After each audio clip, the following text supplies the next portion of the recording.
Afternoon. Happy Sunday. Happy Sunday. It's been a couple days. Took a couple days off from Conscious Coffee. Took a couple days off from writing musings. Took a couple days to just kind of get some other stuff done. And it has been really, really crazy, has it not? Like, there's no toilet paper. There's no toilet paper in our world. It's getting ridiculous out there, guys. Like, seriously. You know this toilet paper craze? This all about the coronavirus. And all of a sudden, all of the United States has no toilet paper, and we're stocking our garages full. It's like we all should become Amway distributors all of a sudden for toilet paper or something like that. Sorry, Amway, I know that you do not do toilet paper. It's actually other products. I don't know, maybe Amway does toilet paper these days. There's an idea. I wonder if Amway does toilet paper. I don't scare easy. I have a nutritional background, so I've done my research around this whole virus bug and all of that. And yeah, well, the whole world can be in this crazy, crazy state of fear and ready to sacrifice every aspect of their world, all based on a bug. And you know, there's billions of bugs out there, and we come in contact with them every single day.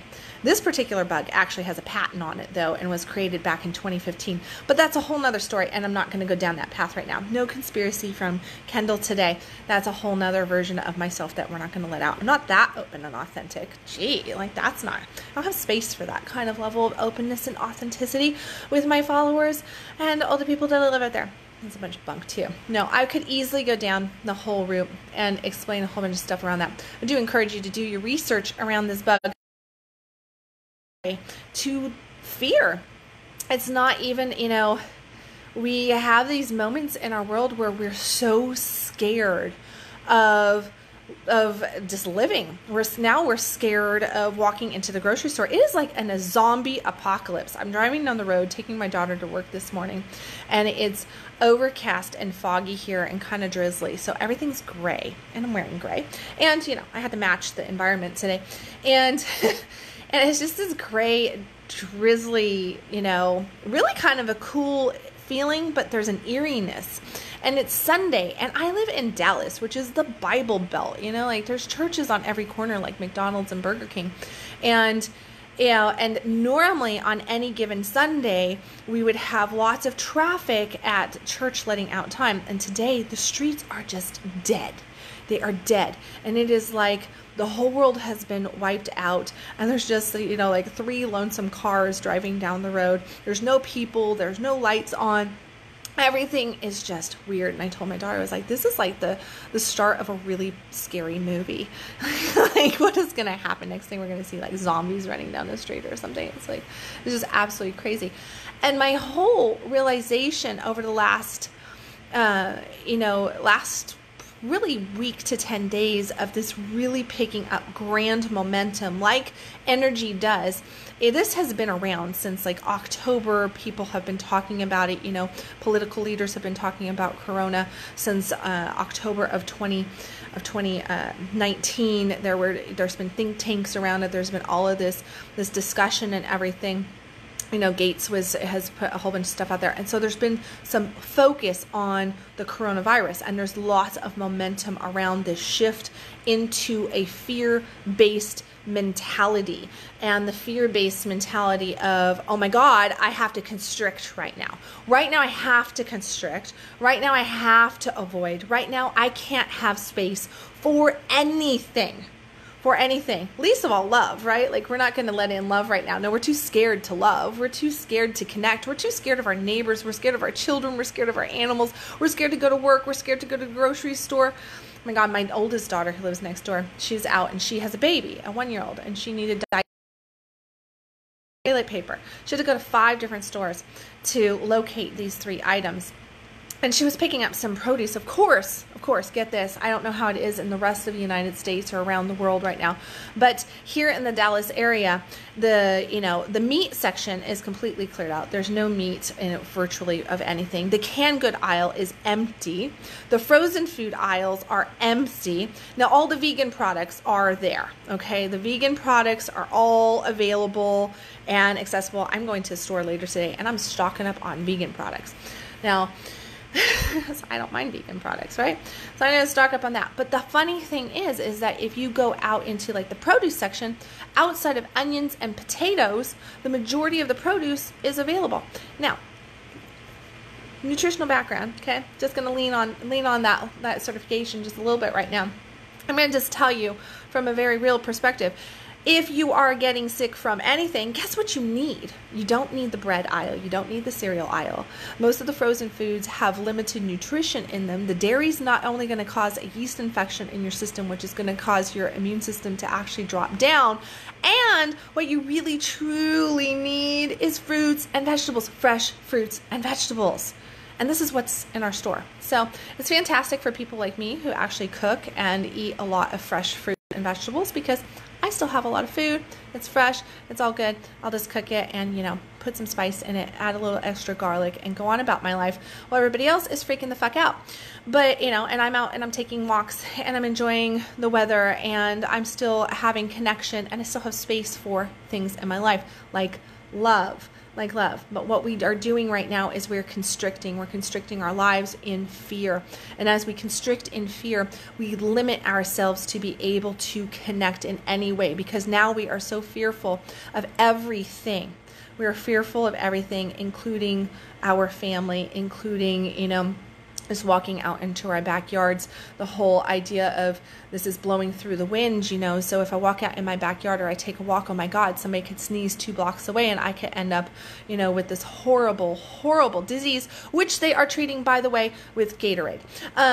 It is one of those things that we're totally fearful. We're totally fearful. And in fear, and this is the point that I want you to understand, in fear, what we are doing with this, and this is just a beautiful example because we do this all the time anyway. This is just a highly charged moment that has taken on grand mass, okay? Just like it's been designed for, it is taking on the epidemic level of this grand mass of fear. And when we have this much fear over in a large mass of people, this critical mass has now formed and great momentum, and now we are all constricting ourselves and we're preventing our natural flow, our natural health, everything, this abundance that we work so hard at. And now everybody's going, oh my God, I might not have a job come Monday. Oh my gosh, it's not safe to go here. Oh my gosh, I could die. We need to shut everything down. We need to hide. We need to constrict, make ourselves small. When we are making ourselves small from the constriction of fear for any reason outside of ourselves, including the stuff inside of ourselves, when we are in constriction and we are fear-based, we are trying to control an outcome, and this makes it where we cannot manifest. We limit our power to microscopic amounts by living in this state of fear. Now, I'm not saying go and lick your neighbor's face, okay? That's not what I'm saying. I'm not saying go out there and start licking people or, and like all of a sudden all the hand sanitizer and all the soap is gone. I'm like, did we not wash our hands before this happened? Like, seriously, I know that that's like memes going around, but literally, like, let's think about it. Just like the toilet paper, like, come on. I hope that everybody was taking care of their business in a clean way, but it's one of those things that when we constrict ourselves, we start to become completely irrational because fear does that to us. Fear makes us irrational. All of a sudden, very intelligent human beings, the master's degrees and doctors and all of these different, like really, really, what you would say, oh, these guys are phenomenal. They're so intelligent. But they're running around in fear and constricting themselves at such a level that now all of a sudden they just bought, 8 cases of toilet paper, and yeah, what's it for? I mean, like, how much shit are you really going to go through in the next month or 2 of this blowing through, right? You don't need 8 cases of toilet paper. Life could continue on life could really continue on. And when we constrict, we make it where we almost limit the ability for a life to move forward. We also limit our ability to see clearly. We limit our ability to feel clearly, because how are we supposed to feel what a situation is really about, what is going on in any relationship in our world? Because remember, everything is relationship. Relationship's not just human to human. Relationship is a relationship with our health, a relationship with our money, a relationship with our job, a relationship, of course, with other people, a relationship with God. I mean, for all of the faithful people out there, or the people who believe in law of attraction and manifestation, this is a piss poor way of showing your faith, by retracting in a state of fear. This is not where you retract. This is where you go, I'm not going to be stupid and go lick everybody's face, right? But I'm not going to retract in fear. I'm actually going to just be smart about things, because that retraction makes it where I can't feel, I can't connect, I can't see clearly, I can't hear clearly, because fear. It is a blockade to the truth. And when we are living in that state of fear, we're not seeing the truth. And so what are we actually focusing on? We're focusing on an illusion. It is the illusion that we're painting for ourselves. It is all of this stuff that we are just creating. And you'll notice over the course of the last 2-3 weeks, since this really has really gotten its momentum going, and definitely over the last week to 10 days of Corona in Europe, shutting down, and Italy having its issues, and now, all of Europe is basically being considered a level 3 zone, much like Iran and Korea and China, right? So these are level 3 places, and it's expected to impact all of this whole area, even the United States, Canada, everything, right? Funny, we're not seeing that the Caribbean. I'm like, everybody jump on a plane. Let's go to the Caribbean. Let's let the ocean soak it up. Like, let the ocean heal you. The salt waters definitely are healing. But we're not seeing a lot of that happening where people are just chilling in the water. But what we are doing in this is that we are now causing a separation from us and what is really going on. And that separation is preventing us from feeling our power. And over the last 10 days, what I have witnessed is I have witnessed people in more destitute situations where their worlds are collapsing on them. I've, a lot of people that I have come in contact with, here on Facebook, via email, clients of mine, friends of mine, just random people. I hear the conversation over and over again of, I'm going to go bankrupt. This is really killing me. And then the stress that it's putting on our actual human to human relationships is astronomical, because everybody's freaking out and nobody trusts anybody. All of a sudden, it's like everybody has leprosy and everybody's scared of getting leprosy. And, they're just like, oh my God, if you touch me, you could kill me. Okay. And there is this belief structure around that. So we're approaching everything from this level of, you're going to kill me. I'm going to die. That is hopeless. I am fear struck. I am in total, freak out panic mode. And so we have businesses closing their doors temporarily. Some of them might be permanent because they can't even have that. So what is that? That's impacting the livelihood of many, many people. I know that everybody out there, and I have kids that are in the service industry, waitresses and bartenders and everything. And nobody, of course, is going out and eating because, oh my God, we might, die if we go out to the restaurant. Also, we have this whole industry of people that are actually, now really massively struggling because the service industry doesn't make a ton of money anyway. And now they're really going to be hurting. So now we're going to end up with a whole bunch of people not being able to pay their rent, not being able to pay their power, not being able to feed their home, their families and everything. So now we're going to end up with this massive influx of really a lot of trauma happening in the world. And this is causing also constriction in those relationships, negativity. I mean, think about it. It's already, we have all of this anxiety and panic in our world, and now we're adding into this fear-based thinking to the level that nobody is doing anything. So our economy is crunching down along with our emotions crunching down because we're hardening our hearts right now.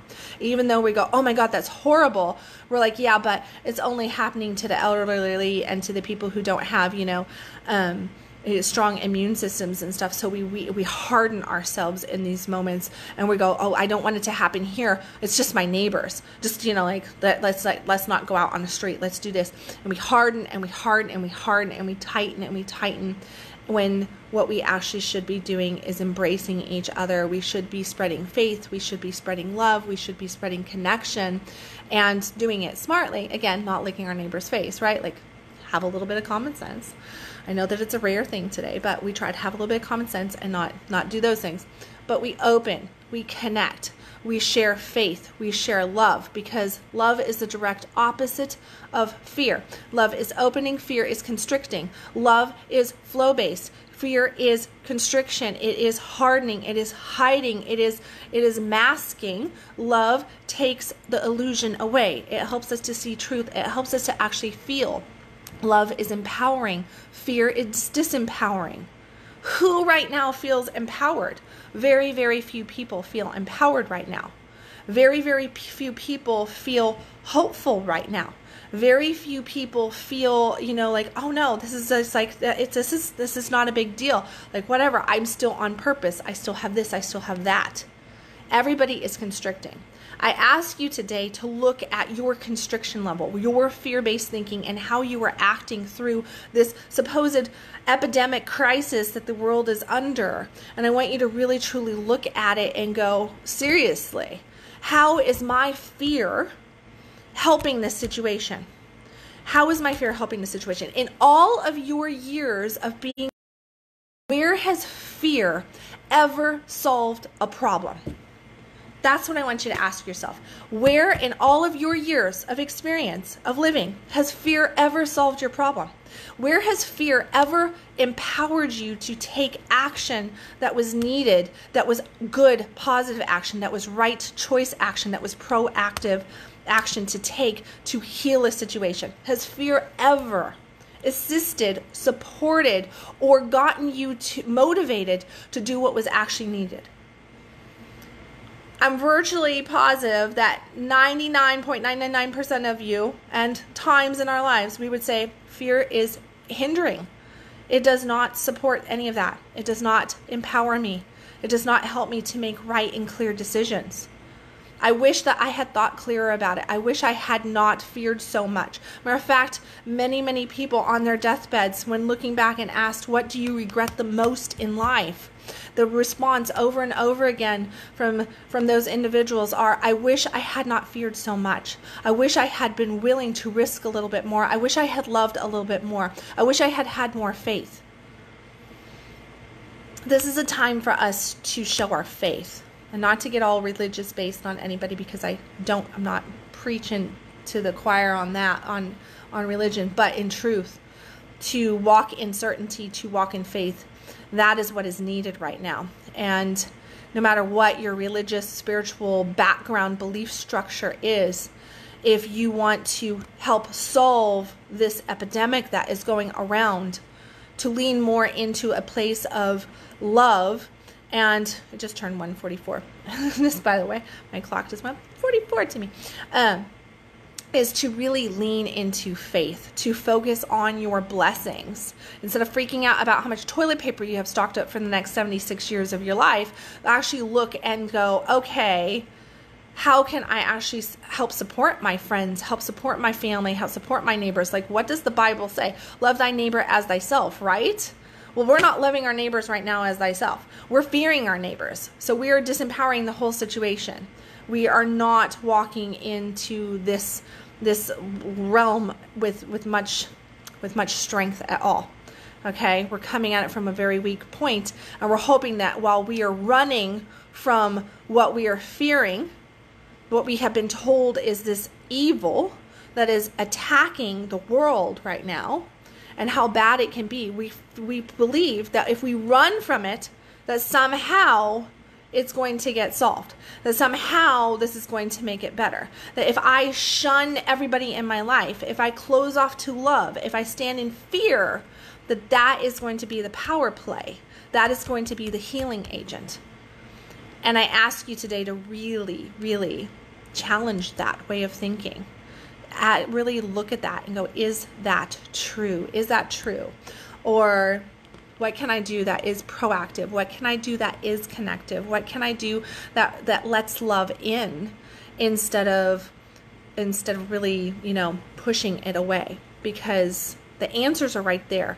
You got to get through the illusion of your fear. You've got to get through the feeling of powerlessness, because your thoughts create your emotions create your actions. And guess what? Those thoughts and emotions, they have a physical repercussion on your body, on your hormones, on how you digest food, on what your immune system is doing.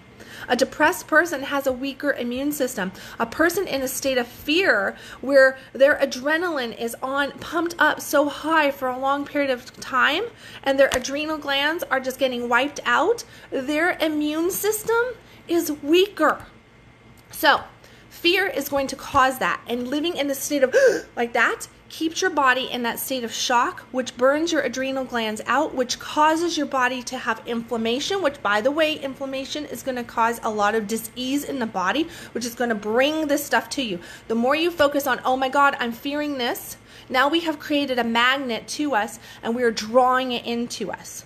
Okay? Because what we think about is what we attract. Remember that. We live in an attraction-based world. So anybody out there who believes in the book of John, or Proverbs, or law of attraction, or Course in Miracles, or a million and one other things that talk about that we live in an attraction-based world, well, guess what? When we are sitting around with fear, we are holding up a humongous magnet, and we are magnetizing exactly what we don't want to come directly to us. Where if we step forward in faith, in certainty, and in love, we now repel the things that we don't want, and we call in the good stuff. Just allow yourself today to kind of think about that just a little bit, just a smidgen, and really come back to the one main question of where in my life has fear ever supported the solving of finding the solution? Where has fear found the solution? Where has fear supported a positive outcome? So, with that, I was headed off to Ireland on Tuesday. Not going to Ireland now, but I'm not going to be working a massive amount either. I'm taking this time to do some clearing work in my house, work on my book, which I'm excited about. I've got some beautiful workshops coming out as well that you're going to see definitely popping out and everything. So global and local. I also, today I was talking to a lovely woman, and as I was popping up some stuff, I was like, you know what we're missing? We're missing compassion. We should have like a circle of compassion. And I was talking about how the divine feminine, like us women today, we backstab each other in so many ways. We stab each other with judgments and criticisms. We don't create a safe community for the feminine. And, masculine gets the same thing on their side. So I believe, I don't know, give me 2 thumbs up or something, a little bit of love if this sounds good to you. I'm thinking about creating an online, and then for you local people, probably a once a quarter compassion circle, co-ed compassion circle, where we can hold space for each other and we can share some of the things that are going on in our lives and gain just positive support out there. So I don't know, I'm kind of tossing that around. So I'm tossing it out to you. Please answer me in the comments section below, message me privately, put in a whole bunch of hearts right now if you like it when you catch this, or something about holding a compassion circle, so that we have that space to be reminded about the power of compassion, the power of love, and having community, and really know what that community looks like. Because we live in a world where we talk a big game about community, but we are still so disembodied and disconnected from each other that is why these epidemics, like what is going on right now with Corona, is really impacting the world in the way that it is, because we are fear-based instead of love-based. Outside of that, Addison Bell and I are teaching our annual oral intimacies class, and it is still going on because you know what? We're not freaking scared. And not to mention, we're not going to be licking anybody's faces in this class or other things. Even though we are talking about oral intimacies, we will not be licking each other's body parts. This is a PG-13 class. It is non-sexual touch. We are talking about the intimacies of oral sex. We do have some demonstrations, but not on live bodies. Sorry, it's not that risque. It's not that R-rated or anything. So this is a very level 1 beautiful workshop where we do go into depth about all the things that you never thought pertain to oral sex, but do. So make sure that you check this out if you are in the local Dallas-Fort Worth area. If you are available and corona-free on March 28th, please come to check out this workshop that Addison Bell and I will be teaching down in the Dallas area, because it will be a powerful workshop. It is only once a year. So don't ask me if we are going to be doing it again, because we're not. So you either suck it up and come, no pun intended, suck it up, maybe a pun intended, and come to this workshop and just get some laughter, get some social time, and find out that you can actually survive your fellow neighbors out there, and that, you know, it's not going to kill you to actually walk out of your house. Unless you're really just eaten up by a whole bunch of negativity and stuff, in which case you probably should be reaching out to me for some one-on-one assistance in that, so that we can change your mindset. Which brings me to the other thing that is available that I do frequently, which is coach one-on-one with beautiful people like yourself, helping you to clear the pathways, those roadblocks, the blockages that you have, so that you can go, hey, you know, I heard you talking about certainty, I heard you talking about worthiness, I heard you talking about faith. What the heck? How do I get me some of that stuff? I don't know what really self-love is. I think I love myself, but what are we really talking about here? Like, oh man, you mean I have to have boundaries? I have to know what my permissions are? I have to give myself permission to love myself, to have a fuck yes life? What does that mean to you? What are those blockages? Let's get in there. Let's do the work.